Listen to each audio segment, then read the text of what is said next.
Welcome to From the Trenches, success shortcuts revealed by real-world innovators crushing it right now. I'm your host, Scott Hartley, and we're back with another episode packed with actionable strategies from today's most successful entrepreneurs. If you're tired of generic business advice and ready for real cutting-edge tactics that are working right now, you're in the right place. Now, if you're like me, you may have always wanted to have an opportunity to just kind of sit down and pick the brain of an entrepreneur who's been there and done that multiple times, right? Well, today we have the opportunity to do just that with the guy who's traveled the world doing business over the last 25 years.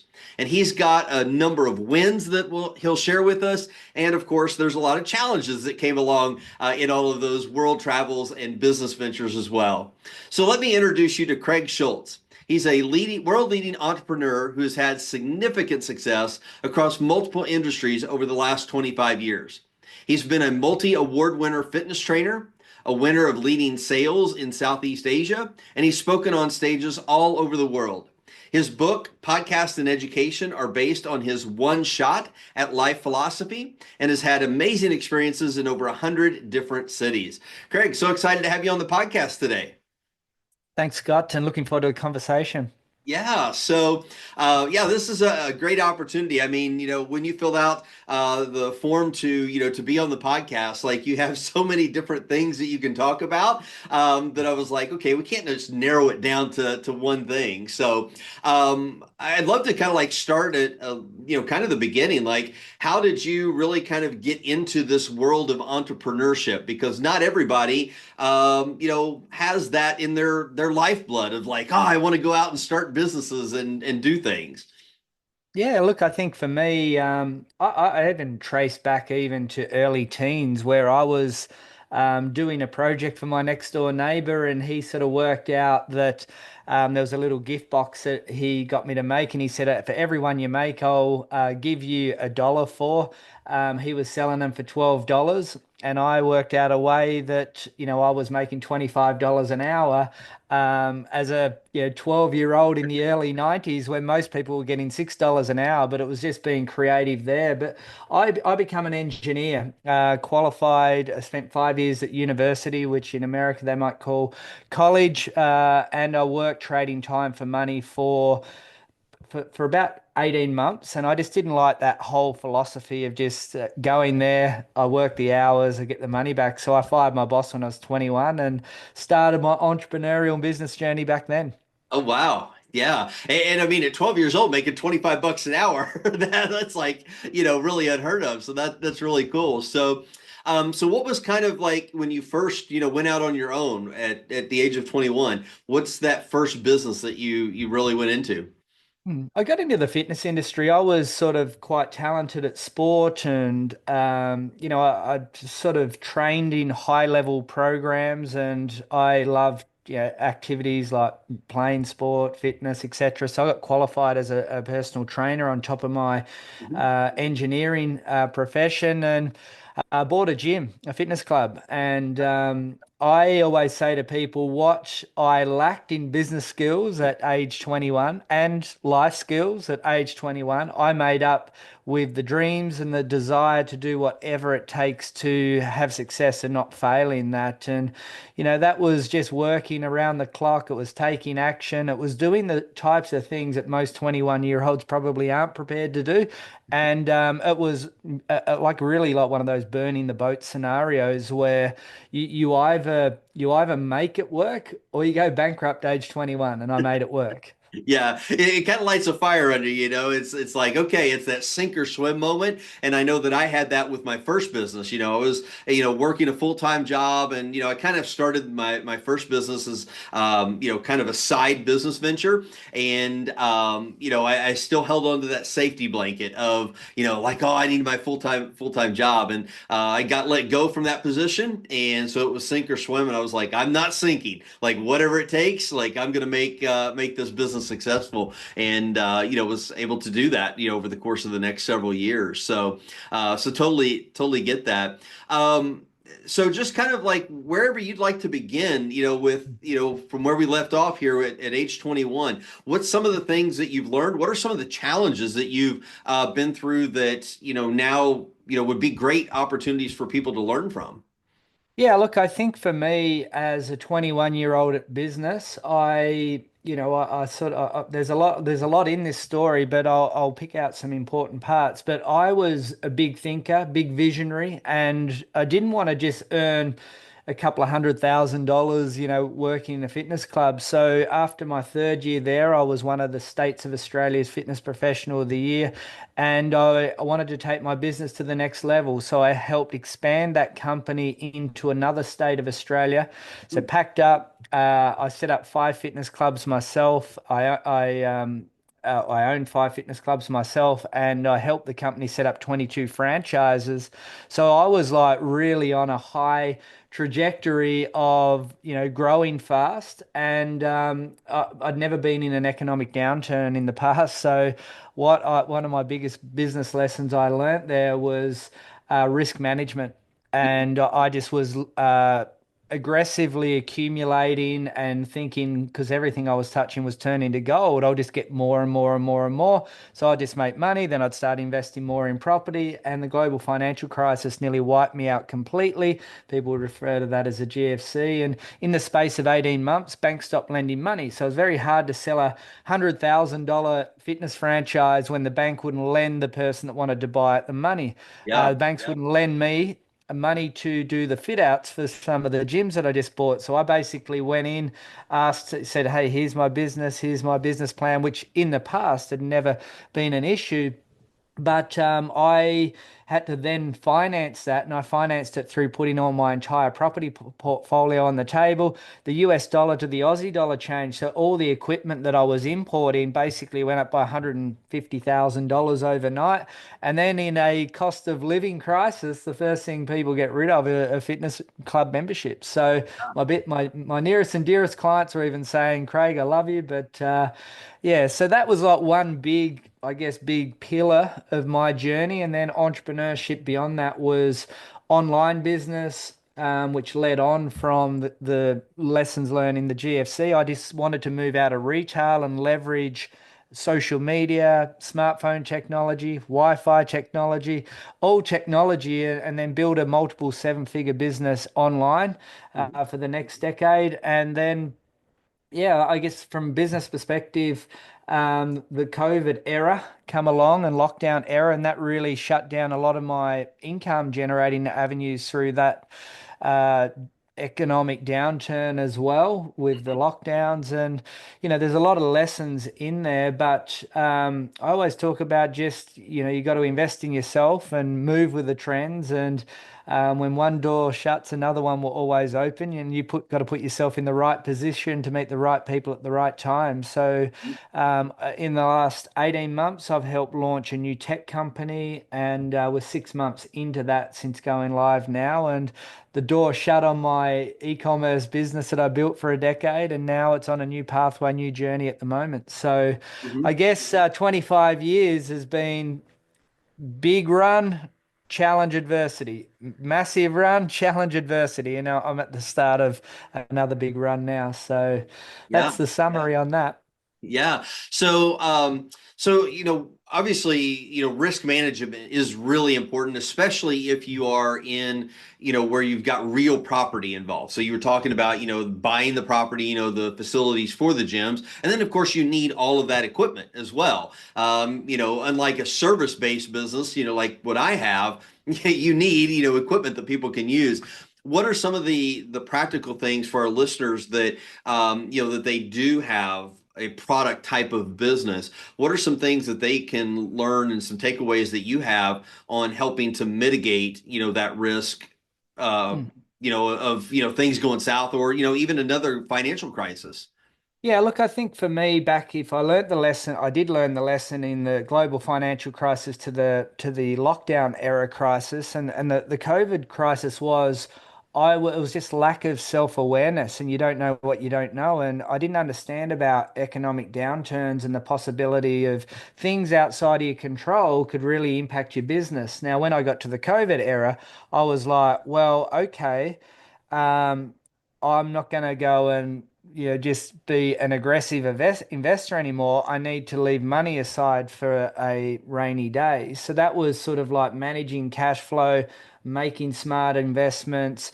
If the uh, the economy has another economic downturn, how long can I live for off my assets if that happened? And when the COVID era happened, I literally had 4 years of the ability of not having to worry about having to do business. I could just ride it out, and that's really around cash flow, money management, smart investments. But I think having good advisors around you and sound mentors and people that you can lean into with experience. So if you are making I am an investor in multiple private companies as well.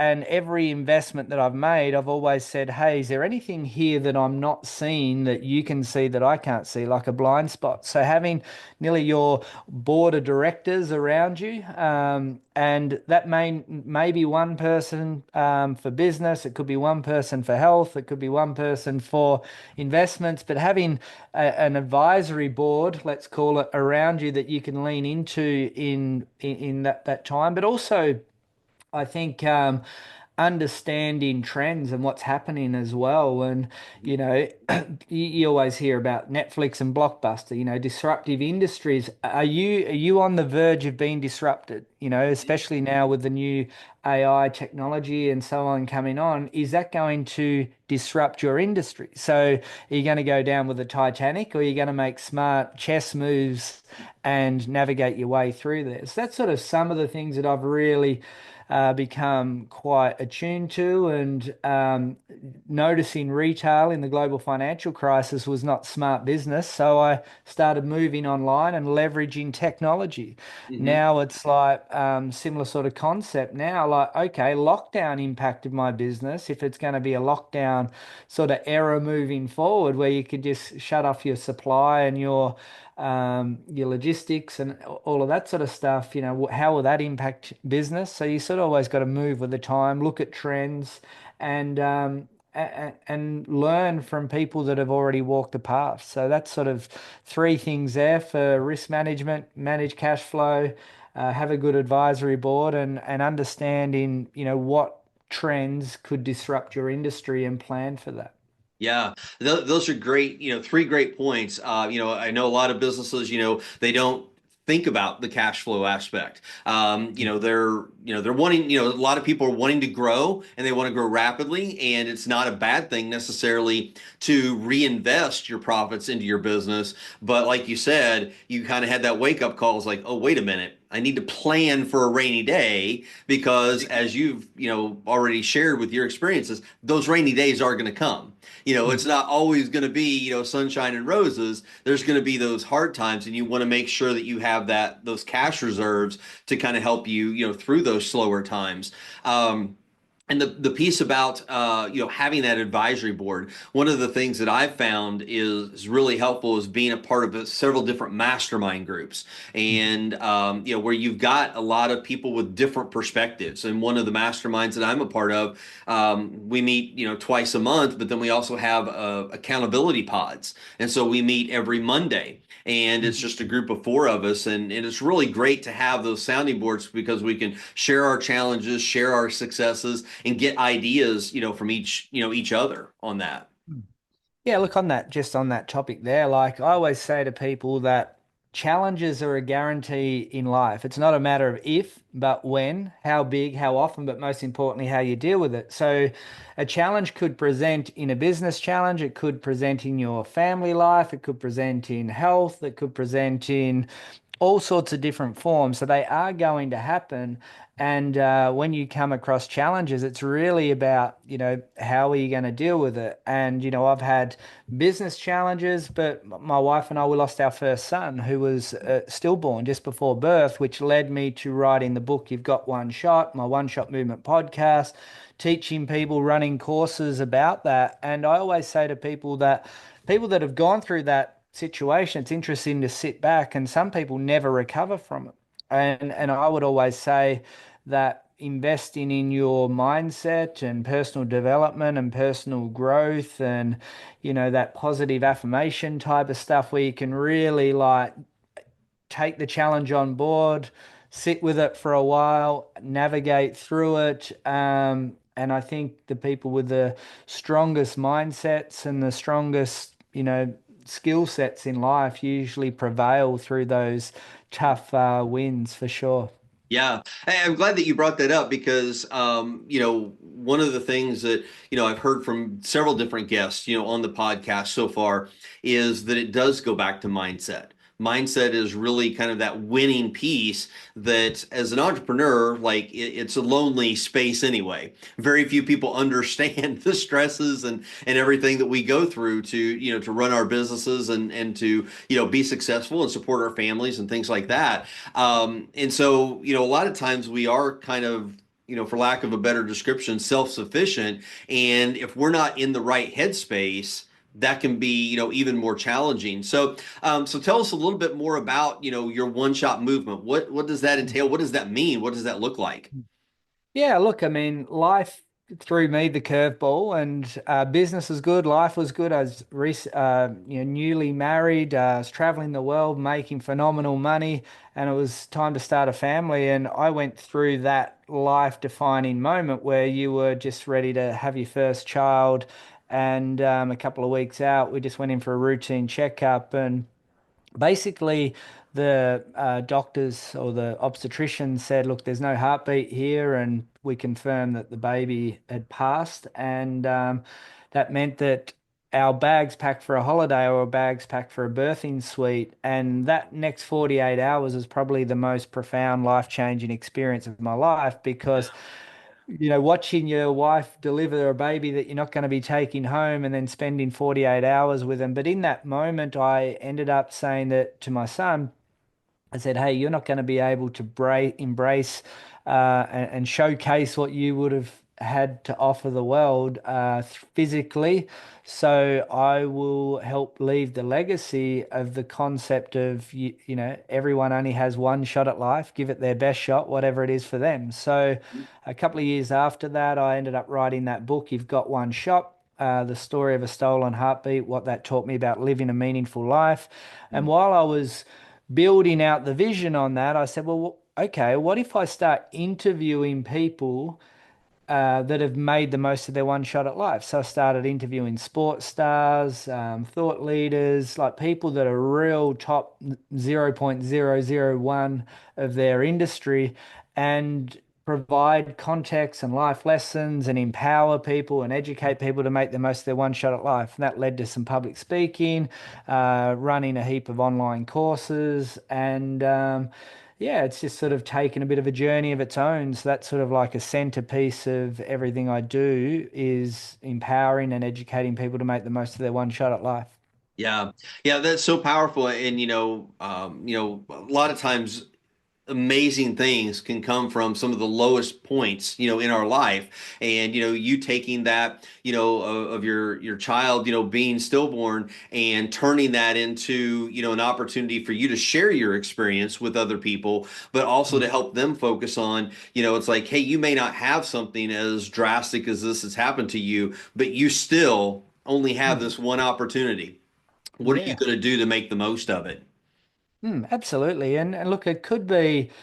It's not everyone's got to become a multi-millionaire or billionaire. It's not necessarily a financial thing. It's like, find your passion and purpose. Find, it could be, certainly my sister-in-law, like her absolute world and her joy is just raising her kids and taking them to kids' sport. And she's Mhm. giving that her best shot at life. And, everyone's got a bit of a different path. I always say to people like, travel, treat the world as your oyster, do things that you love doing, turn your money into memories, things like that. But if I think about my brother who's a builder, traveling for him would probably nearly be the most hated thing that he could ever think of doing. So it's going to be different for everyone, but find out what that passion and purpose is and just roll with it. And it might be you've got a job, but your passion might be some sort of hobby, and that Mhm. lights your day, so that's sort of what I mean by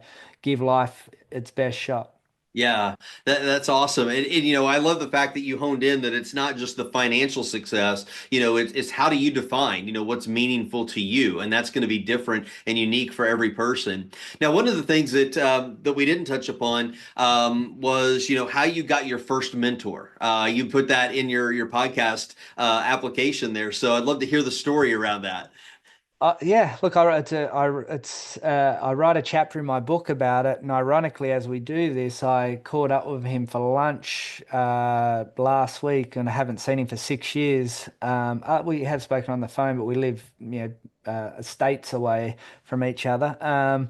But that sort of happened through a bit of entrepreneurial genius and thinking on your feet. And what I always say is financial alchemy, turning nothing into something. And what happened was the National Basketball League. So I was in a state of Australia called South Australia. They had a basketball team called the Adelaide 36ers. And they come knocking on my gym door and wanted to know if I was interested in sponsoring. And I said, look, I'm 6 months in business. I'm, young. I don't have that sort of money. I said, but what about if I give you 10, 12-month memberships? Each one of them's worth $1,500 that you could raffle off. So that's the turning nothing into something Hmm. scenario. I created perceived value of $15,000 and it was really my time and I was going to be there anyway. So Yeah. for me, it was like I've got 10 clients that I'm training, but I'm already there at the gym, so it doesn't really matter. Anyway, the strike of luck of that generosity ended up being one of the players' wives won that. She comes in, loves me, loves the program, and one day she comes and gives me 8 basketball tickets. Now I grab the 8 basketball tickets, put it away, and thank you for the generosity. Then a Hmm. young family come in, young family I'd never met before in my life come in, the mum, dad, and the 2 kids. They do a free week trial and they decided to join. So at that time, I'm thinking, I've just got $600 a month worth of revenue here. So I grab the basketball tickets, give them to the family to go to the basketball. And I'm turned these basketball tickets into value. On the Monday, the family come back in and said they had a wonderful time. The father was actually one of the state's most successful business people, and he had a corporate box. Imagine having a corporate box at the Dallas Cowboys, for example. He had that type of arrangement.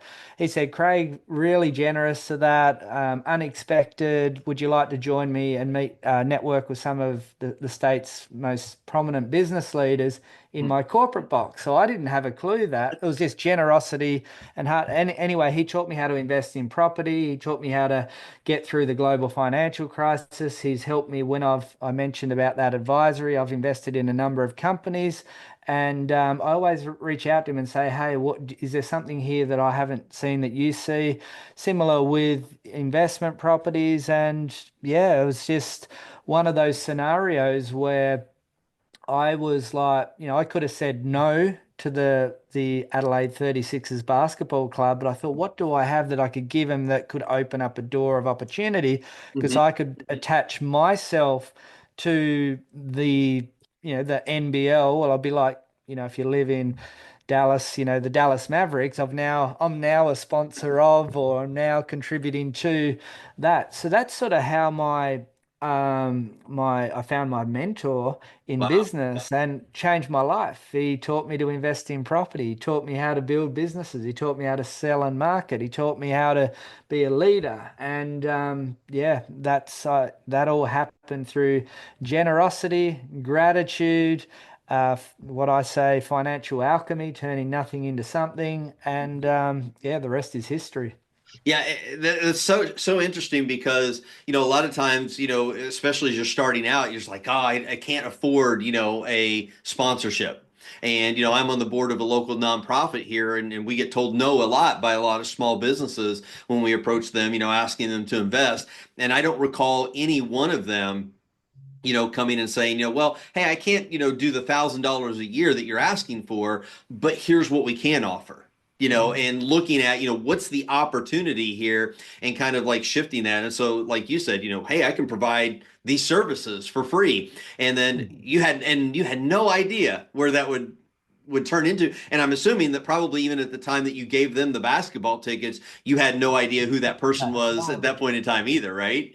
Yeah, no idea and no expectation. Yeah. Like when I gave away the memberships, I didn't expect one of the players' wives to win to give me basketball tickets. Hmm. And when I gave the basketball tickets away, I didn't realize, I just thought that this was a mum and dad and two kids and they're going to be clients for the next, 6 to 12 months or however long. And yeah, the rest is history. But, on that fundraising thing, like if you are struggling for fundraise, like you could actually say, we're going to be running a fundraising event. Is there any product or service that you have in your local area or business that you could give away that could help us raffle off and raise some money? Like, it's not having to contribute financially all the time. It could Yeah. be done in that type of model. Yeah, fantastic. So one of the other things that you mentioned is that you've had amazing experiences in over 100 different cities. What's kind of your top three destinations? I love to travel myself. So what's kind of the top three destinations that you've been to and why?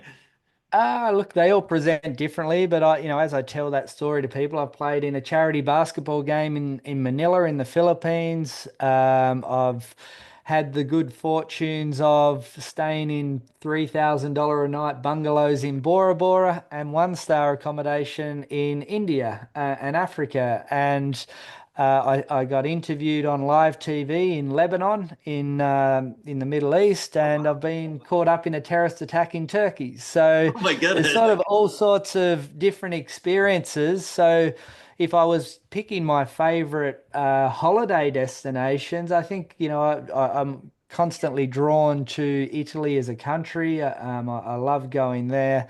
I did propose in Santorini in the Greek islands, so that Okay. has fond memories as well. But I really just think every single country, every single culture provides you with a different experience. And I do say that travel creates memories, like instead of just going through life day after day, by doing something and experiencing that provides the memories.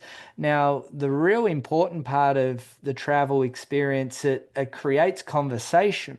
Yeah. So it doesn't really matter if you go to a party or somebody's birthday and you don't know anyone there. If you start talking to people and it opens up the door where you may talk about travel and travel experiences, you can nearly leave the party as a best friend of the person that you've been talking to for the night. But similarly in business and sharing experiences of travel with potential clients and customers, it's a real rapport builder. You can establish common ground with people very easily, Hmm. and it's an engaging conversation. So if you have a client and they mention that they're just about to go on to an 8 week European holiday, you say, "Oh, hey, where are you going there? I've been there too. This is some of the favorite things." So you can really utilize travel and experience to your advantage Hmm. in your journey of business, entrepreneurship, building relationships, building networks.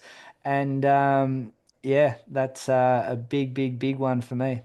Yeah, travel is so much fun, I mean, and like you said, you've got to experience a lot of different things. I hope that I never, get caught up in a terrorist attack anywhere, that I go. But those experiences are really, really key. And like you said, anytime that you can connect with somebody based on an experience, even though it may be two totally different ones, there's just a special type of bond that gets created, with those. So.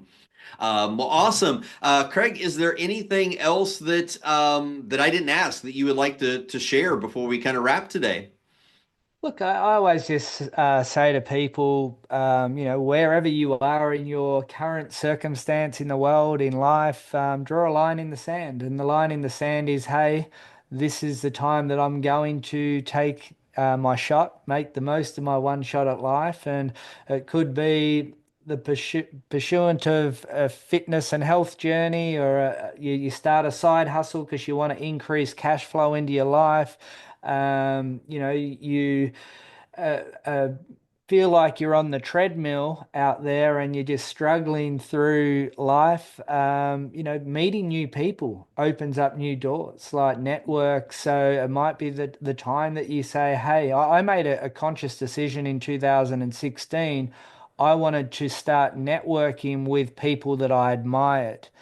So I've ended up having Shark Tank judges on my show, and people that I like would see, and I'd say sports stars that I would see. That one of the main reasons I started my podcast was it was a great straight line from my book into my whole vision and mission. But it was like, okay, now I've got this vision and mission. I'm going to go out and start networking with people that I admire, and I told my story, and people were like going, wow, I'd love to be a participant on your show. So Yeah. draw the line in the sand. Um, my mentor's best advice he ever gave me was, if you learn how to leverage time and money and develop meaningful relationships, you can become unstoppable. So on my website, craigschultz.com, it's got leverage, create leverage, become unstoppable. I packaged up all my courses and everything. Um, 12 months ago that I'd ever created, and I called it Leverage Vault. So it's Hmm. 200 hours of content that I've created from different courses that I've run, and they sit in like a treasure chest, an entrepreneurial university. So Awesome. um, create alchemy, turn nothing into something, draw a line in the sand, and give life its best shot. Fantastic. Well, I know that you've also got a gift for our listeners. You want to tell them just a little bit about what that is? Yeah, I'm a tech entrepreneur and always moving with the times. And one of the, I guess, the marketing pieces that I I guess it solves problems. I call it Dream List Finder, and it's connecting businesses and entrepreneurs to their perfect prospects. So it's AI driven, and there I give people in the show notes. I'll give you the link, Scott, so people can book in where I give them a live demo of how Dreamlist Finder works, and people get access to 30 perfect prospects as well. So if you're in business out there and you would like to connect with your local personal trainer or hairdresser, the way Dreamlist Finder works is you might live in Florida for argument's sake, and you might have a business that really wants to find every personal trainer in your local area, and simply Dreamlist Finder goes and finds it. We'll give you their Google ratings, their social media accounts, their emails, their websites. So you can actually, instead of Googling it and trying to work it all out yourself, Dreamlist Finder will just do it for you and pull all the information. And then you're connected to your perfect prospects. Up to you then to go and make the connection from that point on. But that's what we have to offer. Oh, fantastic. Yeah. Sounds like a really great tool. And it's interesting, like almost every single podcast guest that I have on, somehow that conversation gets back to who's your ideal customer, who's your dream list, and so what we talked about here today, and then just kind of wrapping up with the demo of the dream list finder that you have available is fantastic. So yeah, we'll make sure that we have the link for the demo for the dream list finder. We'll put that in the show notes. That way you can definitely schedule a time to meet with Craig and see how that works, get your list of 30 perfect prospects, and then of course then it's on you. Take it to that next level. Start making those connections and really building those relationships. So, Craig, thanks for your time today. Really appreciate you being here. And everybody, thanks for listening to today's episode. If you're looking to supercharge your email marketing, check out my book, Hit the Inbox, at hittheinboxbook.com. It's packed with 76 pages of strategies to get your emails landing in inboxes and driving sales. Thanks again for tuning in today. If you found value in this episode, please subscribe, rate, and review the podcast on your favorite platform. It helps us reach more entrepreneurs like you. And until next time, keep crushing it in the trenches.